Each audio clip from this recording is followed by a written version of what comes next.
I'm Mark Gagan, and you're listening to a special episode of the Voice of Insurance podcast, produced in association with AdvantageGo. Pick and choose your own unique best-of-breed insurtech and data providers with AdvantageGo's ecosystem. Today's podcast is one of the most eclectic and far-reaching I've produced since founding the Voice of Insurance over 4 years ago. And that's entirely down to today's guests. Ian Summers, Global Business Leader of AdvantageGo, is a well-known figure to anyone who's worked in the London market and has a full career of pioneering market modernisation behind him from within the market as Global Information Officer at Aon and serving the market at major software companies. And if it were possible, Bill Pieroni has had an even more all-encompassing career to date than Ian, starting outside the industry at top consultancies, a senior role at State Farm, and 5 years as Global Chief Operating Officer at Marsh followed. For the last 8 years, Bill has headed up global insurance data standards body, ACORD. But if you thought that meant our chat would be limited to global data standards, you'd be completely wrong. At their core, what Bill and Ian do is provide the tech and the utilities to help insurance get on with what it does best. Bill and Ian have only been so successful at what they've done so far because they understand the industry inside and out, and that means this podcast is far more wide-reaching than you would imagine. For instance, you wouldn't expect tech experts to commission a historical study on the efficacy of M&A for the insurance industry, would you? But these two have, principally because they're so embedded into the sector that their level of understanding matches most of the most seasoned executives and analysts. So get ready for a real feast.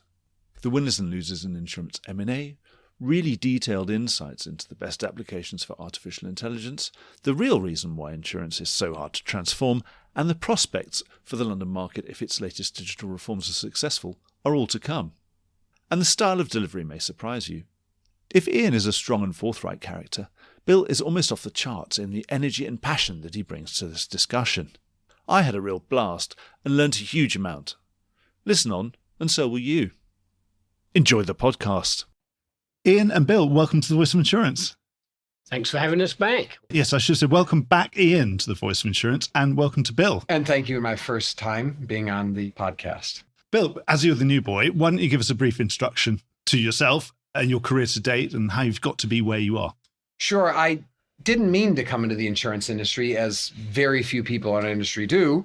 It was a bit of a... I still haven't met anyone who did. I know, man. Well, my two children did in fact mean to do it because I made them do it, right? So one's an underwriter and one's a consultant. So that was very purposeful. I'm working on mine at the moment. Yes, I'm working on my eldest at the moment. Well, there is job security. You won't have to worry about your grandchildren. Yeah. At least that's what I keep telling them when they say they're bored. But I've been involved in the insurance industry since university, started as a consultant in the industry at what was Arthur Andersen, then Andersen Consulting Accenture, and then spent time at McKinsey, spent time at both Aon and Marsh, head of insurance at IBM, and as an office chairman at a very large carrier, and now as the CEO and president of ACORD for about the last 8 years. So always insurance, though. Well, and then tell us all about ACORD for anyone who doesn't know. I mean, I think most people know. I think so, but ACORD's been around for about 55 years. It was founded by the industry, and if people can remember back that far, I do remember punch cards. I started on punch cards, but when there were quote-unquote dumb terminals and mainframe computers, agents, IFAs in the UK, they would have had to have different terminals for every single carrier to interact. And they became overwhelmed. If you're writing for more than one or two or three, you didn't have enough real estate for it. So the idea was, how could the industry have a single entry multi-carrier interface for applications, for claims forms and things like that, so that there could be a consolidated way for applications, for quoting, for binding, for claims. So that was really the genesis of ACORD, was the industry coming together. And then over the last 55 years, it includes tens of thousands of data elements, standard forms and formats, contract elements, referent architecture elements. So everything that goes into data use and the value of data and making it more efficient, more effective. So that's ACORD proper. 36,000 members globally, 100% penetration of every major carrier, life, P&C, reinsurance, primary carriers, brokers, independent agents, software providers, and AdvantageGo is a member of ACORD, and most recently sponsored a mergers and acquisition study that I'm going to deliver this week. So we enjoy a very privileged position in the industry, and didn't mean to do it, but feel very blessed and fortunate that I'm So I suppose I'm if someone's thinking from outside, if they knew the banking industry, you'd say something like Swift or that kind of thing. Yes. But promoting international standards, starting with national US standards, and then realizing that this is something that's a universal problem? Our industry is very parochial, very unique. The US has 53 separate legal jurisdictions. And then when you start to go across the pond, you've got the UK and then the EU, but even within the EU. And so those various regulations and formats and standards, I oftentimes equate it to an electric plug, right? You can imagine how painful it is for carriers operating globally and brokers selling globally to try to deal with all the permutation and combinations. So that's why I think we enjoy such high penetration, really meaning to lower the cost, risk, and time to use data for value creation for the industry. And clearly data over the last several decades has become even more important overall. So that really is what we're trying to do, helping the industry really use data and integrating the ecosystem and all the stakeholders. So it reminds me of the best corporate gift I've ever been given, and I've still got it because it's so useful. Electrical adapter. Yeah, it was a guy carpenter, but it's a genuinely universal one that's got, I could go to Australia and it would still, everything would work. So continental Europe, UK to US to Australia. They were handing them out at the rendezvous. This one's about 15 years old, as I remember. Yeah, it's fabulous. And that gives you some indication of the stickiness of electric plugs, well, the stickiness of data standards too. Within insurance, even more sticky, surely. Absolutely. We're more loyal and we don't change our plugs very often.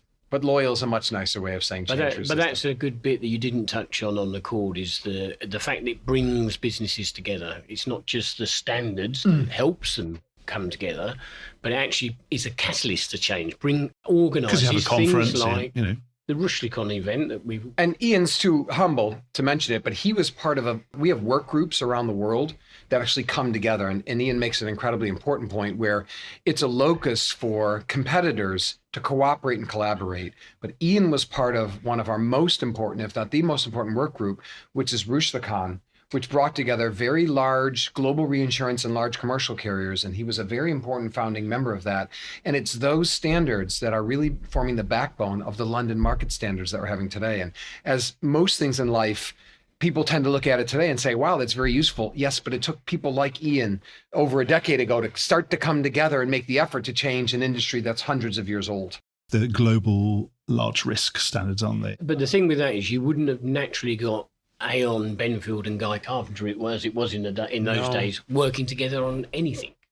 So having this ACORD framework around you and sponsorship is invaluable if you want to make market change. I've certainly found that in my career as a journalist, that the power of media is actually often that ability to bring together competitors who you just assume that they all know each other. And it turns out that you're the only common denominator, that they all know you, and then you're able to put them in a room together at Monte Carlo or something once a year. It's a surprising value. And so you're a bit like that, being neutral and be able to... I do sometimes say we're the Switzerland of the industry, where it's a place where competitors legally can come together and cooperate. Because it's not easy otherwise. We've seen with the net zero initiative that suddenly if you do too much together or be seen to be doing too much together, then it's something, it makes you vulnerable. But obviously, I think at least data standards are far less controversial than net zero initiatives and that kind of thing. And you've got ACORD and ACORD Solutions. Tell us about ACORD Solutions and what's the difference? Thank you for bringing that up. So, as I said, ACORD's been around for over 55 years. We have thousands of software vendors globally who are members of ACORD. So it was my hypothesis when coming to ACORD, and I'm a firm believer in Adam Smith's invisible hand. I believe the market solves many problems, challenges, and addresses issues and opportunities for its customers. I mean, that's what it does. But when I came to ACORD, there were a number of solution gaps in the marketplace. And by that, I mean, there wasn't a software solution to address certain needs, certain requirements for our industry. So one of the things I did was back to the use of data. In the end, I'm doing everything I can at ACORD with our colleagues around the world to lower the cost, risk, and time to use data, to deal with technical debt, to really get value for insureds, for primary carriers, for reinsurers, for all of the businesses and individuals we impact around the world. How can we really drive value? And ACORD Solution Group was meant to address what I'll call market failures. And a market failure for me is a solution was not available. Maybe it was available, but it was very, very expensive, or it didn't work very well. So what we did was we focused on areas that would have impact across our 36,000 members, across lines of business and geographies.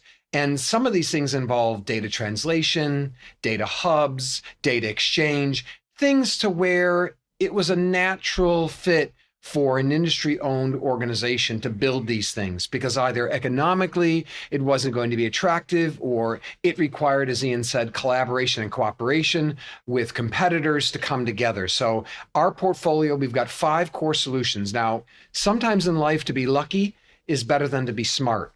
We had no legacy when I got to ACORD. AI was just taking off. Cloud was very much in vogue and it has only grown in importance over the last several years. Every one of our solutions is AI-based, cloud native, built on state-of-the-market, leading-edge technologies. Not because we were so smart, we had nothing. So we didn't have any legacy. We had no accumulated technical debt. So our solutions are all data-centric, owned by the industry, and I didn't think this would happen. I thought our members would be the biggest users. No, it's organizations like AdvantageGo are saying, gosh, I can use your electrical adapter and operate in 130 countries worldwide and not think about this? Thank you. Right. Why do I need to spend my precious resources? Let me allocate my scarce resources towards features, functionality, client relationships, not the electric plug. I'm happy to do the electric plug because for me, that's data and data usage. So I didn't predict it. But our biggest users of ACORD are software vendors who then in turn lower the cost, risk, and time for our members. I would say 1/3 of it is directly to our members, but 2/3 are to software providers who are saying, well, and I take that as a real vote of confidence. I had many roles in the industry, several consulting roles, several software firms that provided the industry. The fact that organizations like AdvantageGo are using our tools, I think is saying, gosh, they must be good. They must be reasonably priced. The functionality must be great. So it makes me feel very good about what we've built and a great vote of confidence. So it's really solving a universal problem that everyone's going to need and to make that effectively a utility that you can then resell to everybody. Yes, to where I almost don't want people to think about it, right? Use the data and use it to drive growth share and improved economics and be done with it and don't worry about it. So it's heartening to see the uptake, and we've processed so far tens of millions of transactions through our solutions. They are in production, they are working, and it makes me feel good to see the impact that we're having across our constituents. We should have a quick definition of technical debt for anyone who's not as technical. It was mentioned in a podcast about 4 years ago. So I'm glad you brought that up. Is it when your tech's so out of date that it's causing you problems? It's actually costing you money. Let me make an important point about that. First, let me say something about our industry. Our industry was one of the earliest adopters of technology. I mentioned punch cards and mainframe and client server computing and on and on. So first of all, let's say this. We adopt technologies. We are not Luddites here. We are some of the earliest adopters of technologies. And because we were the early adopters of technologies, you can look at the insurance industry like an archaeologist would and see everything that has ever been built in production. Okay, so clearly we need to stop with this idea somehow that people from outside our industry look at and say, gosh, look at all this stuff. Yes, if someone from a third world nation came to the United Kingdom and said, well, look at all these landlines that they still use. We use mobile technology. Of course you did. You had no copper. You had no fiber. That was what you have. You have satellites. So I want to disabuse everyone of the idea somehow that we're behind the scene. When I say technical debt, I mean the accumulated legacy of all of those technologies. And when I think about a technology, there's explicit technology. You've got explicit that you can touch and see and feel. The screen, the interface, all the stuff that people who are maybe not as tech savvy would say, gosh, this is a green screen, it's really old. Then you've got boring things like implicit, the architecture, the network size, the server farm, things that people who are tech savvy would say, gosh, what are you talking about? I don't want to spend any money about that. When you think about that 2x2, you've got explicit that's good and explicit that's bad. You've got implicit that's good and you've got implicit that's bad. The most pernicious form of technical debt is the implicit. I can't see it, I don't know about it, and it's bad. Network, server farms, code that has no interface, headless code that you don't even know what it does and it operates. And the challenge is technical debt is very perverse. When you have technical debt, the less you spend on modernizing that plethora of technologies, the better your income statement. I mean, your earnings go up, right? So that's pretty good. Next, it's a non-balance sheet liability. Where in your balance sheet are you accruing for this bow wave of technologies that are going to ultimately need to be retrofitted? And then finally, I'm hearkening back to Stephen Hawking and black holes. There's an event horizon, a point at which even light can escape. Sometimes the technology debt builds up so heavy that you ultimately will shrink and be absorbed or have to sell yourself. And we do a digitalization study, and that's not the point of this podcast, where we look at technology maturity across top insurers worldwide. We divide it into 5 categories. Pre-COVID, the digital laggards actually kind of did okay from a growth share and combined ratio standpoint. But post-COVID, when you had no time to make your colleagues operate untethered, 24/7, couldn't come into the office, claims adjusters, underwriters. Then was that event horizon, that moment of truth.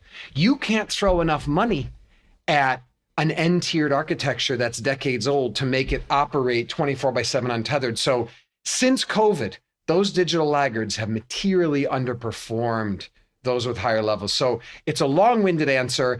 Others may disagree, but from my perspective, that's technical debt. Why is it such a problem? And where is the biggest problem? And I think we've seen an inflection point post-COVID that this moment of truth, this event horizon, I don't know what you do because you don't have enough money or time to spend to climb out of this hole because you've built this up. This J curve, right, is too great for you. That's the best explanation I've heard about technical debt. So putting off something for a rainy day and then finally a huge hurricane. And given comes. that we're in the risk management business and now I'm in my soapbox, do you not look at the operational risk for having technology that's off support, that you don't have the source code for anymore, that there's one individual retired in Spain that we have to fly in to the UK and that is real phenomena today. When the final kind of big bang happens with some of the London market core old mainframe systems, when they finally get switched off. Well, let's not say that. I can still program in COBOL. So if I have to write COBOL, or assembler even, and JCL, I can do that. I don't know if Ian can. I could still have a job, so that's good. It was good enough to put men on the moon, wasn't it? But we have moved on slightly. Allegedly. We're going back to the moon now, aren't we? We won't go back with COBOL systems. But Ian, we're talking a bit about the ecosystem. You've been very busy since we last spoke. Tell us what's the update with the ecosystem. Where are we at in terms of how many people we got signed up? So we've got 9 new ones since we spoke last time. You can see the passion that comes out from people like Bill and the ACORD solutions. And that's what we've been hunting out. We've been hunting out the really, and I know people don't like this, but best of breed components. And we've been slotting those into the specialty market end-to-end vision, if you like, the ecosystem for the specialty market. So we've got the first couple in each of our segments, and we're continuing to build that out. It's never plug and play, but we've built that infrastructure that allows various different data partners to connect in very quickly and easily. And we've got a ACORD Solutions Group embedded right in the center of that with things like this transcriber tool. And it helps us move data around from individual applications all around the market. We're using it primarily at the moment for the Blueprint 2 work, but it's core and central to there for data ingestion, for example, on London market slips, MRCs. And we're expecting more? We're expecting to announce 2 a month. We've got about 20 in the pipeline.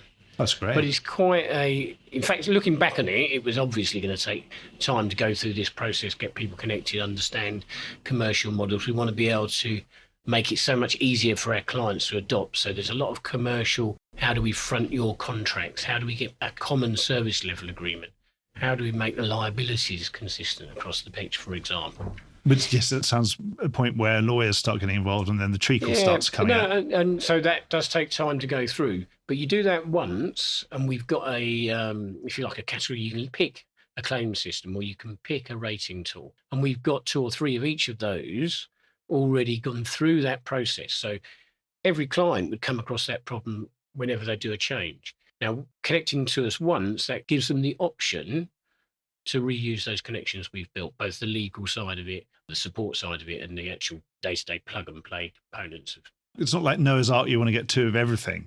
But you're going to be a bit more selective than Noah was. If you can imagine data sources, we'll have many data sources because part of the power is combining different data sources. But we're going by class of business. So you've got 3 or 4 of each in the classes we're doing. In the applications, we probably will stick at 3. Might not be the same 3 forever, but it will be 3 for each of the areas. And then there's common bits of infrastructure like the ACORD gateways, etc., that you have one, because the whole benefit of that is that you've all got have the a same single connection. Yeah. So anyone listening, it's not like the arc is now closed and the flood has come. No, absolutely not. We would encourage people to join. What's happening is it's coming from 2 angles. New clients are coming along and saying, well, actually, we use this rating tool. We're wedded to it. We like it. Can you make that fit inside the ecosystem? So we get customers bringing tools to us, and we're also going out and filling the gaps, if you like, ourselves. And Bill, presumably this was a bit of a no-brainer for you to join in with an ecosystem because you're part of the ecosystem globally anyway. Again, anything that enhances our members, and with all humility, everyone's a member, anything that enhances our ability to use data for impact and helps us, and things that bring competitors around the table to cooperate with each other, to create economies of scale, as you mentioned, utilities, we are incredibly supportive of and are happy to play a role there. We have no other motivation aside from impact. With you, it's all about those things that are the real utility, the real core, the blood going through and good body. Competitors compete based on relationships, quality of solutions, balance sheet, brand positioning, not the shape of their electric plug. Don't do that. We're not lucky enough that that's going to do it. So it is a little depressing. Every once in a while, you'll see someone feeling like, well, my logical and physical data model is my source of competitive advantage.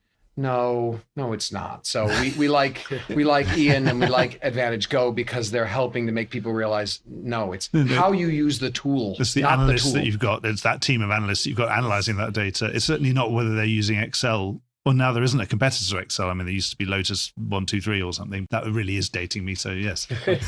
And VisiCalc. Yes, that's the original one. I think, was the original. I remember that too. And by the way, for those Lotus Notes 123 people, those hotkeys, they still work in Excel. They're there. You can use that forward slash. Well, it's good to see that some bits of DNA are worth preserving. Yes. At the moment, I suppose, with this ecosystem we're talking about, after the event, bolting things together, do you think there might come a point where the ecosystem becomes successful enough that people collaborate before they go to market to say, why don't we have something that's now a go-to-market where it already includes all this stuff? Yeah, we do. In fact, we've just gone out with a very first version of that, responded to an RFP, and the RFP itself for the particular client, it had gone out to everybody in the market and various different things. They're moving the whole of their stack into a new transformation. This is something that everyone knows about. Yeah, and we turned around and came back to them with, this is a end-to-end solution. So this is the optimal thing. Yeah, this is the optimal design. There's a lot of effort that goes behind that. But when you do the demo of that and you've got each of the suppliers in the room and it's all coming under one branding and the client, it's just made their life so much easier. You imagine the people It's quite hard for them to say no at that point, isn't it? Yeah. Well, one hopes so. We haven't got to the end of that process yet, but it's a very compelling case because they can chop and change things out if they want to, but there's really no need to. And Bill, I suppose this is a place where people can collaborate as well as compete. Presumably, you don't really have competition, do you? Well, my biggest competition is, and we mentioned change earlier, is reluctance to change. In our industry... So you're competing with that technical debt cycle. We're competing with do nothing. Stick with what you've got. Our industry is fairly unique. We're risk averse. We attract incredibly conservative people. Understood. We don't want a 120 combined ratio and a 50 combined ratio. We want consistency. We want to quantify and transfer risk to someone else. If I'm an insured, the broker helps me give it to a primary to a reinsurer to a retrocessionaire. So that, I think, and have examining change on our industry. We have another study where we looked at change. We are notoriously bad at change. So when you look at it, the vast majority of change efforts in the insurance industry don't succeed. They're late, they cost too much, or more than they thought they would. They don't do everything that they thought they would. So my biggest competitor is, gosh, I've been doing this for 350 years. It's worked so far, right? And the average age of the carriers represented on my board are 120 years old. That's my average age of my carriers, right? I mean, so think about that. These aren't insurtechs. These aren't organizations built tabula rasa. These are organizations with rich history and like their heritage brands in the geographies or the stakeholders they operate within. It's very hard to change that thinking. So that is my competitor. I've got plenty of competitors. In fact, thousands of them residing within all of our members saying, gosh, do I really need to do that? I'm a year or two away from retirement. Can you just go away? I don't want to change that. Bill, we better talk about this study. I think you're going to present this in about a week's time. By the magic of podcasts, this will be out after the study is out. And obviously, we'll be able to link whatever you're putting out to the public in the notes to this podcast. It's very, very interesting. I've had the major outlines of it. This is a study into the effectiveness of M&A in the industry, something you've put it out together, haven't you? You've been supporting it as well. Ian, this shows you the commitment that both Ian as a leader in the industry and AdvantageGo has. This doesn't directly support or drive their value, but it was something that Ian felt was passionate about to show his commitment to the industry. So we're very thankful for that. It's really of interest to the client. Yeah, it's mergers and acquisition studies. We looked at 15,000 M&A transactions over the last 10 years, about $1 trillion US in constant 2022 dollars. So it's all adjusted for inflation. And what we really sought was, why do they gauge an M&A? Why do they say they do it, and why do they really do it? Does why they do it have an impact on value creation? And if it does it impact it if you're purely a GI or property and casualty carrier, or if you're a life carrier, or if you're a composite carrier? How about if you're a primary carrier versus reinsurer? How about if you're a foreign carrier, so you're buying another carrier in another geography, or you're buying domestic? How about price to book, or price to gross premiums written? How about how you execute? Does it lead to value creation overall? And we studied roughly 80% of all the value in carrier transactions over the last decade. Now, the last time I did the study was in the year 2000. And I'm reminded of the phrase, the more things change, the more they stay the same. Net, M&A in our industry is basically value neutral. However, 52% of all the transactions create value over and above and beyond index funds. 48% destroy. So it looks like nothing's happening. But examining the value creators and destroyers uncovered a number of critical success factors and common factors. So where are the big winners and where are the big losers? Well, I can tell you this. And it's by size of transaction, I think, is important. Well, what's interesting, some that we found, transactions over $5 billion destroy value, regardless of shareholder value at risk. Transactions under $1 billion or about $1 billion, they destroy value. There's a sweet spot. Carriers engaging in 3 or more transactions destroy value. Those doing just one destroy value. Those doing 2. And we have all kinds of hypotheses around this. Clearly, we don't have enough time here. The presentation will outline. But life insurers, net destroyed value for every rationale. However, 30% of the life insurers created material value. In fact, they created more value than property and casualty, who created value across every one of the factors. This study is so extensive that it's hard to summarize. Let's talk about this. We've only got a short amount of time to spend on this. So what about this brief point about this Goldilocks size of transaction, somewhere between $1 and $5 billion? So why does something below 1 fail? My hypothesis is, if something's less than $1 billion, on a relative basis, it's de minimis. So you know what? Pay a little more, it's nothing. Don't pay too much attention. We had a strategic intent around it, but you know what? Don't focus a lot on execution. Greater than $5 billion, it's an existential risk. So you think you'd focus a lot on it, but it's a big bet. So let's pay for it. And maybe it's so complex, it's the antithesis of a little deal, that digesting this, it's a python swallowing a goat, right? I mean, it takes months and it's much harder. And I think that people get the timing, magnitude, duration of the cash flows and the effort required to get them. Yes, it may make sense on paper, but you're making a $5 billion in real terms. That's a big deal. How are you going to digest that? How are you going to do it? So that's the Goldilocks principle there. And then I've got a theory around the 1, 2, and 3 as well. Why do you think the middle one's better? I think if you do 1, it's probably not part of some overarching strategic intent. Right? You just saw something, you were opportunistic. Let's just buy it. It's a one-off. It wasn't something. If you do 3+, well, you're a serial acquirer. You like it. It's fun. Hey, the market liked it. I got some money. I'm feeling a little bigger. And would you get good at it? So there's a learning by doing that goes on. Yeah. So you would think they would get better at it, but the data doesn't show that.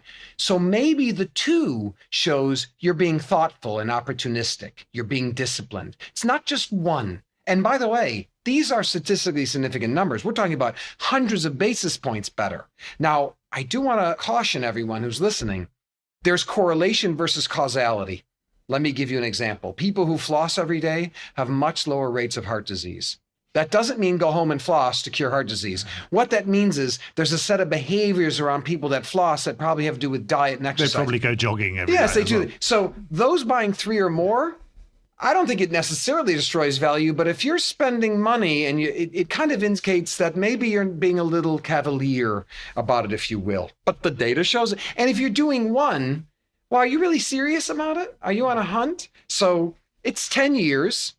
That's thousands of transactions. It's significant here. So these are things that are difficult to prove, right? Like the flossing and heart disease, but you can hypothesize, and that's our best hypothesis right now. Before we move on, another point was for P&C, which is probably the vast majority of the listenership. The good news was that 70% was P&C insurance, 70% create value. Created value. Now, yeah. One of the things that's incredibly interesting. But it was harder for reinsurers. So why is it so hard for reinsurers? For reinsurers, the only source of value creation, the only rationale was, this is what I do, and I want to get bigger at it. So it was really about share. And it could have been on retro, it could have been a certain layer, it could have been inland marine. But for reinsurers, that was the only one. So the idea, diversification, no. Because they've got it. What are you diversifying? You want to buy a primary carrier? You want to buy a life insurer? Why would you want to do that? Right? So getting bigger at what you do is the only source. Scale economies, in other words, I'm going to get more efficient. I will tell you this. Beyond 500 million pounds a year in premium, you are at minimum efficient scale. The idea somehow that getting bigger beyond, and for some lines, it's as low as 250 million pounds. Look, if you're 10 million pounds, you can get more efficient by going to 200 million. But if you're a $500 million, being $1 billion isn't going to let you buy IT cheaper, get better talent, allow you to get better ad buying.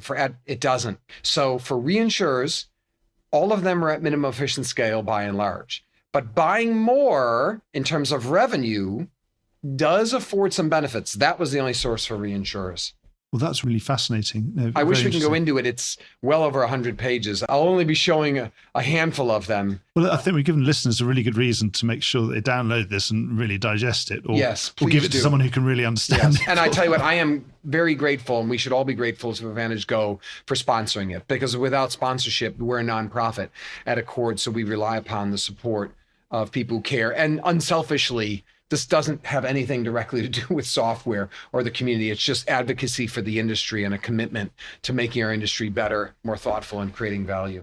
As a former editor of a news title, that's something I would be wanting someone to write a story about that report, to really put some good people on really digesting that, because it sounds like a really good piece of work. 10,000 M&A deals is a huge amount of work to do. Yeah, yes. There were many people standing behind me, I assure you, doing it for, and every time I came up with another idea, I could just hear them over the phone, because so much were like, oh. Right. And I have to tell you this, over the weekend, I was reviewing it. I'm presenting it. I know this will be done after the event, but I added 3 more pages, and I called them on Saturday and said, hey, I have an idea for these things. Yeah, we can do it. And you can hear it. So you'll see some newly added Bill, pages. I'm very glad I just interview you on podcasts. I don't want to work for you. It sounds terrible. I hope they're having fun and learning. I'm learning, I'm learning. Excellent. Well, in 2024, we couldn't do a podcast without talking about artificial intelligence, AI. And it's become, I suppose these are things that senior insurance executives learn that they need to now have a view on, have something to say about them when analysts ask them, or when they get asked in a press conference or whatever. Where do you think, as core technologists, where do you think the best applications are going to be? And what about you, Bill? I will say this. I don't want to demean chatbots. Look, 73% of premium dollars sit in claims. Okay, 73%. 27% go to underwriting. So within claims, you have loss adjustment and pure loss indemnification. They ask Willie Sutton, why do you rob banks? Because that's where the money is. The number one application for AI is claims, making adjudication, loss adjustment more efficient, more effective, whether it's fraud and abuse or settling it quickly to deal with severities, or pure loss. And then we look to the underwriting. 13% of its taxes, license fees. Okay, we're not going to make ourselves better taxpayers. I will tell you this, having studied this industry for decades, independent agents and brokers create better value, not direct writers. So let's not touch agent commission. Let's leave that alone. Brokers get you good business. Large brokers get you even better business. So we're not going to worry about taxes, license fees. We're not going to worry about agent commission. Leave that alone. right? Direct writers have much lower rates of retention, higher severities, less cross-sell, et cetera, et cetera. So I'm a firm believer in the agency broker model, and the data shows that as well. So that means we're talking about acquisition and general expense. So out of that 27%, 15 points sit in acquisition in general.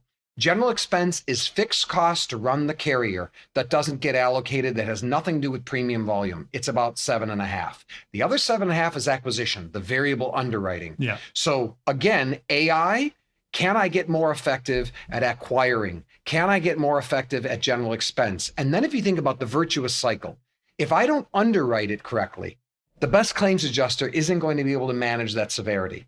If I underwrite it correctly, someone who's not thoughtful in the claims process. So that's a virtuous cycle. So AI for me is going to be underwriting, acquisition and general expense, and loss adjustment and pure loss. And that's it. I will say this to the listeners.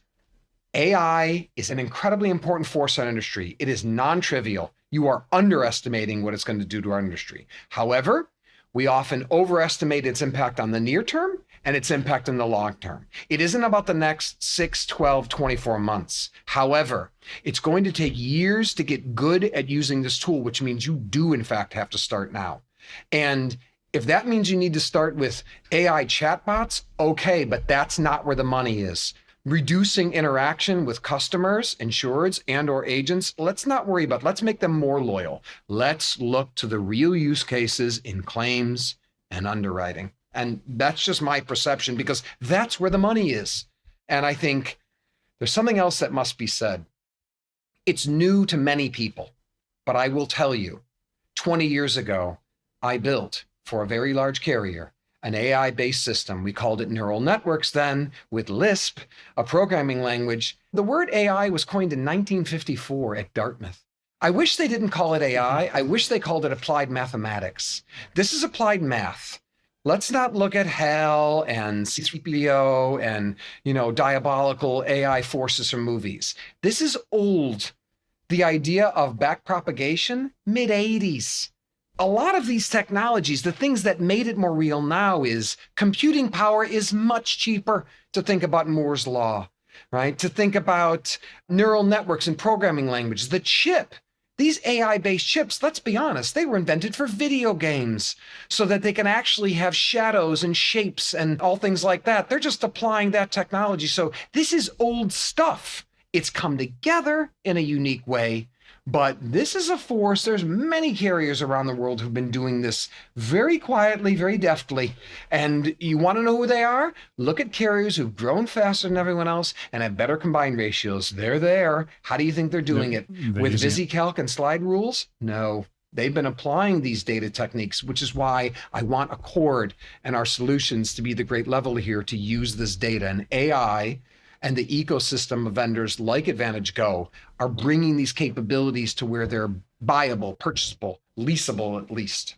Sorry for my long-winded answer. No, that's good. And I've heard Bill talk about that before, so I really wasn't going to comment off the bat. I was going to let him go through that. But where we are making a difference is that you touched on we underestimate or we overestimate the impact of AI in the short and the longer term. I go out probably 3 times a week with our customers, have a nice lunch, thank you very much. And the question that comes up every time is, how am I going to use AI?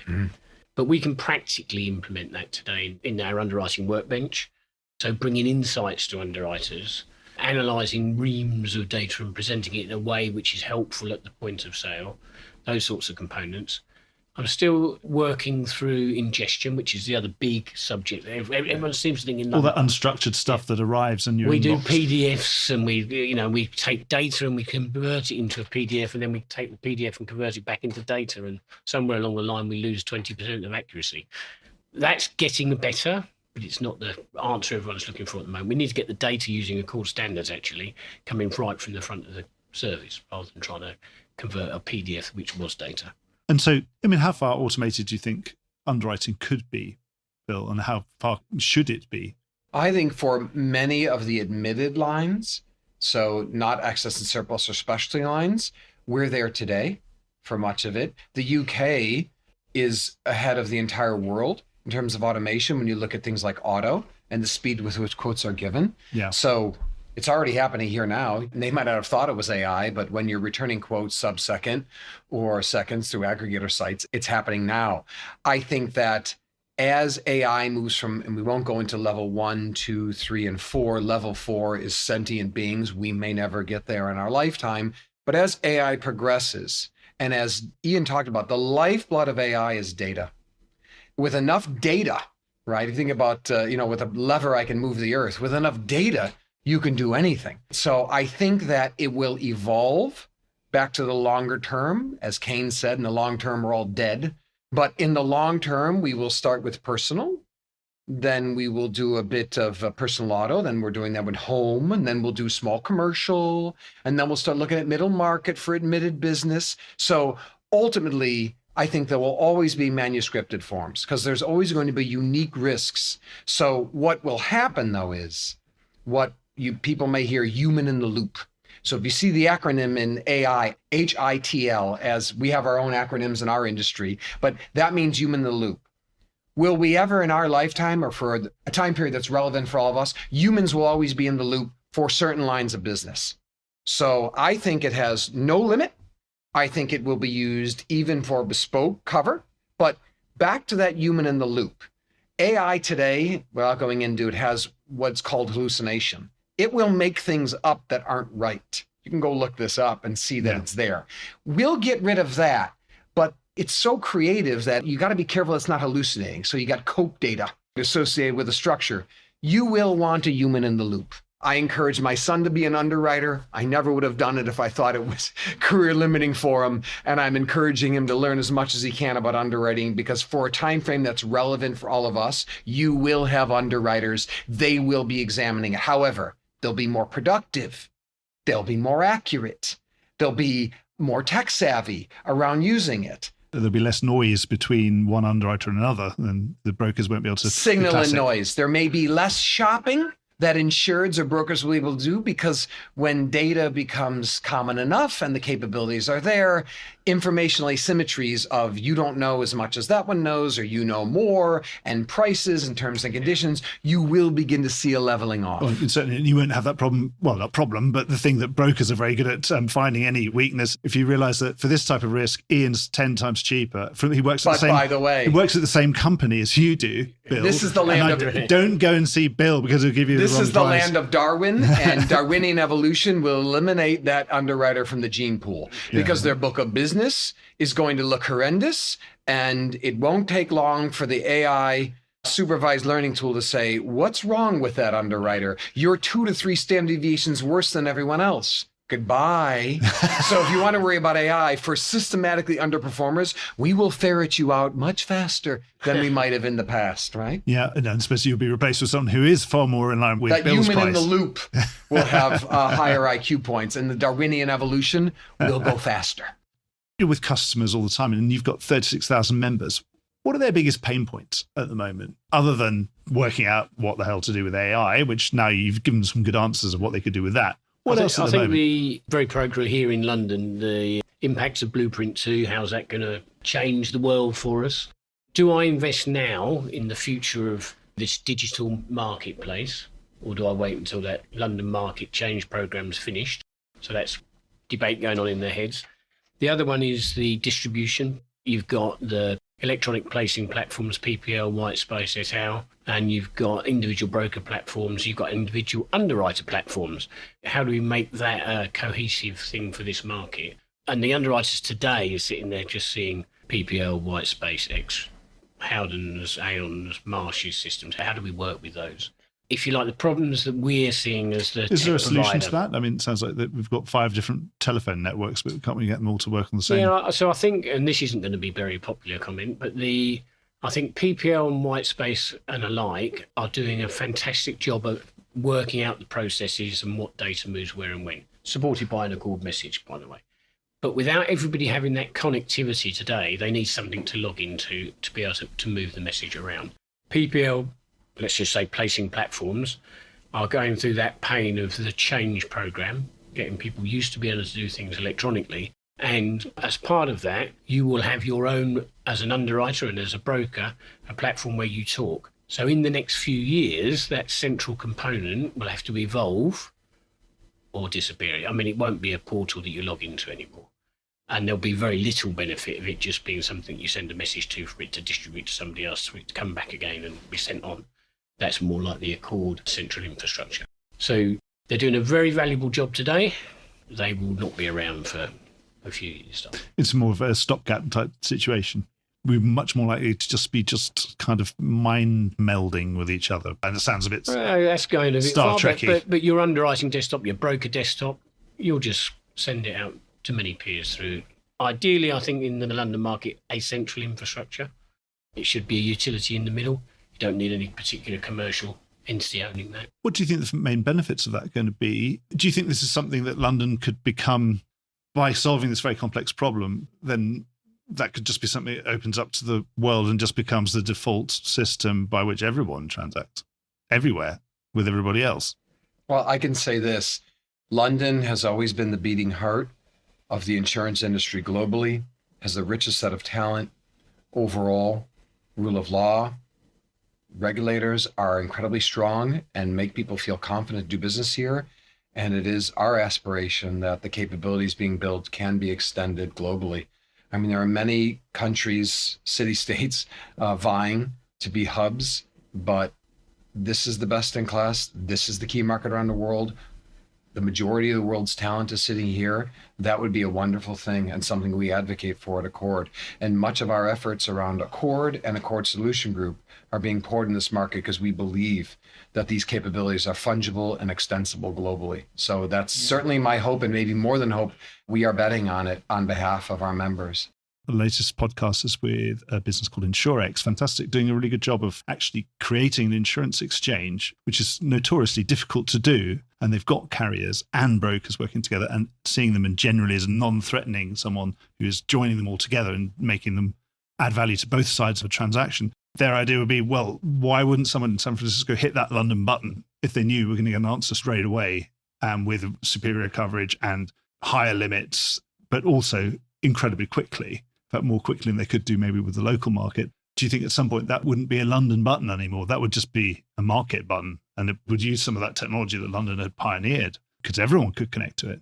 I guess the same logic is, where does the server farm sit for stock exchanges around the world? If you're the Zurich Stock Exchange or in Frankfurt or Paris, are they sitting there? They're sitting in a cloud somewhere. So I don't think that's outlandish at all that would occur. I mean, we might say S&P 500, FTSE, CAC, DAX, where those servers sit, for all I know, they could be sitting in a single data center. And it will matter what security is behind that. The capital behind it will matter, as always. And, whether that's AA- capital or BBB+, there is a difference. But otherwise, technologically, it shouldn't make much difference, should it? So what do you think the short-term benefits? Do you think that's going to be things be able to be done quicker, claim settlement quicker placement, more efficient, offering terms quicker, supported terms quicker out to clients, that kind of thing? What about the really long term, when we're all retired? What do you think the long-term effects of all of this digitization will be? I think sustained, not only surviving, but thriving of the marketplace, that it continues to be important to the industry. For me, over the long term, that's what it does. It makes it not only from viable, but incredibly important to the entire global ecosystem, which it has been for hundreds of years, and it sustains that moving forward. And I think the people working on this deserve a great deal of credit, because it's real stewardship over the long term for this industry, because much of what's being done today is going to benefit the next generation, I think, of professionals and colleagues in our industry, particularly in the London market. So I think it's a reinvention and a transformation that is incredibly difficult, as all of us know. And it requires real sacrifice on the parts, because they may not be here to see the ultimate benefits for it, right? Planting an acorn today, that kind of thing. It reminds me, I spent a great deal of time in Japan. I'm sorry to take up precious time of the podcast. And some of the bonsai trees were rented. And some of them were 100, 200, 300 years old for these. And I said, I want to talk to the person we rented from. And they came to see me. I says, this tree's 300. Where did you get it from? He goes, my father. I said, where did he get it from? His grandfather. And on and on. And I said, are you, and there were translators, I said, are you creating trees now for your great-great-great-great-grandchildren? I mean, we think of bonsais as incredibly modern. Businesses have rented them for their businesses for millennia in Japan. So I thought, wow, what forward-looking for future generations to really do it. I'm not being overly dramatic. The London market isn't looking forward centuries from now, right? But in fact, we're benefiting from the gentleman, and at the time it was gentlemen in that coffee shop, writing their name underneath the manifest. Yeah. So to your point, giant oaks come from small acorns, and look, so I think we're doing that again right now. Would you agree that in a digital world, fully digital world, it'd be so much quicker to spin up new things, spin up new products, things that take ages to innovate, that are treacle-like, that would be so much more seamless. If Back to lowering cost, risk, and time, certainly, particularly with AI models. We had static underwriting models historically. With an AI model with supervised or unsupervised learning, sure. Unknown risks that we've never seen before, you'll still want a human being in the loop, but it's going to really speed up efficiency and effectiveness of that underwriting process. I do agree with that. Yes. So if you would be sort of the place where if you can think of a new idea, at least you can test it by lunchtime and maybe scrapped it by the time you get to go home again. Or better yet, model it out in a nanosecond or have the AI test it. That's called unsupervised learning, where you don't know what you want it to do. Think of products. I recently did this with a fairly turbocharged AI model, and it generated an idea for a new property and casualty product that would be so wildly profitable. I mean, as Switzerland, I can't talk about it, but you know what? Scour the planet for products and tell me one that doesn't. And it did. And I was aghast at it. And I said, now tell me what the loss ratios would look like. And what could you charge for it? Who would sell? It did it all. It was pretty amazing. When the microphones are turned off, I'm going to have to mug you for that information. Bill. But you can't tell what it's going to be. Insurance might not look like insurance at all today. So there's the things that we're looking at to do faster and more efficiently and cleverer. I actually very much doubt that will be how insurance is transacted. It's not knowable. We'll have to stop and agree on that. But before we do, I want to thank both of you for spending some time, and Bill particularly, huge injection of energy into the room. Well, thank you. And I mentioned before the podcast began, I listen to podcasts globally. I'm very passionate about this industry. Yours is truly outstanding and one of the absolute best. So thank you for what you do for the industry, because these really are incredible. I don't want to sound arrogant. I don't think AI is up to this yet. No, you have job security. But famous last words. Over the time frame that's relevant, you are safe. Yes, up until my retirement checks come through, I think I'm okay. The level 4 AI, in an ominous sense, hell. My grandchildren, maybe not. Yes.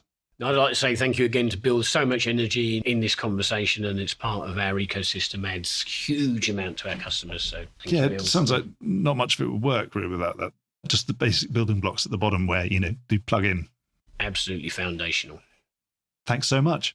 Thank you. Cheers. Well, I hope you enjoyed today's episode. If you did, don't forget to subscribe or leave a like or a review or recommendation on whatever podcast platform you used to access this program. These really help get the word out.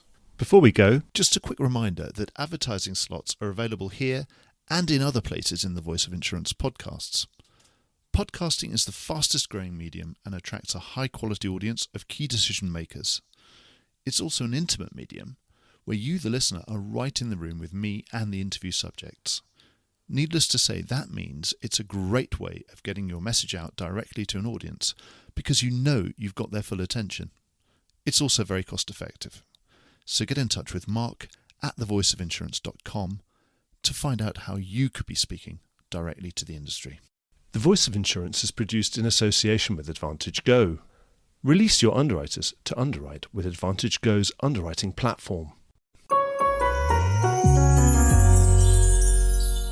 Voice of Insurance is produced by me, Mark Gagan. Music was written by Anna Gagan and produced by Carlos Gagan. Check out more podcasts and written comment pieces at www.thevoiceofinsurance.com.